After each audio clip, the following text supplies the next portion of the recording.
ഇത് പോത്തിൻ്റെ വാലർച്ചി. ആൾക്കാർക്ക് കേൾക്കുമ്പോൾ ഒരു മടുപ്പ് തോന്നിപ്പിക്കുമെങ്കിലും നമ്മുടെ ആടിൻ്റെ കാലൊക്കെ പോലെ തന്നെ അത്രയും ഗുണങ്ങളുള്ളൊരു ഐറ്റമാണ് ഈ പോത്തിൻ്റെ വാലർച്ചി കേട്ടോ. ഇറച്ചി പോലെ തന്നെ നമുക്ക് വെച്ച് കഴിക്കാൻ പറ്റിയ ഒരു ഭാഗമാണ് ഇത്.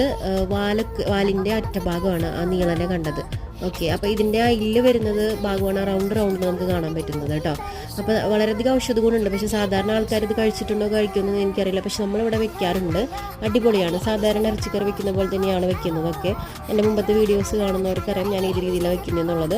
നമുക്ക് ഇറച്ചീനേക്കാളും കുറച്ചും കൂടി ടേസ്റ്റ് ആയിട്ട് തോന്നും. കാരണം ഇതിലെ പ്രത്യേകം നെയ്യൊക്കെ ഇറങ്ങി വരും നമ്മൾ വെച്ച് കഴിയുമ്പോൾ. അപ്പോൾ അടിപൊളിയാണ് കേട്ടോ. എനിക്ക് കുറച്ചുകൂടി നന്നായി വേവിച്ചെടുക്കുകയാണെങ്കിൽ നല്ല സോഫ്റ്റുമാണ് കേട്ടോ. ഇതപ്പോൾ നാടൻ പോത്തിൻ്റെയാണ്. അടിപൊളിയായിരുന്നു കറി വെച്ചിട്ട്. അപ്പോൾ വാങ്ങിക്കാൻ കിട്ടുന്നവരുണ്ടെങ്കിൽ ജസ്റ്റ് ഒന്ന് ട്രൈ ചെയ്ത് നോക്കുക, വെച്ച് നോക്കുക. നല്ല ടേസ്റ്റിയാണ് കേട്ടോ.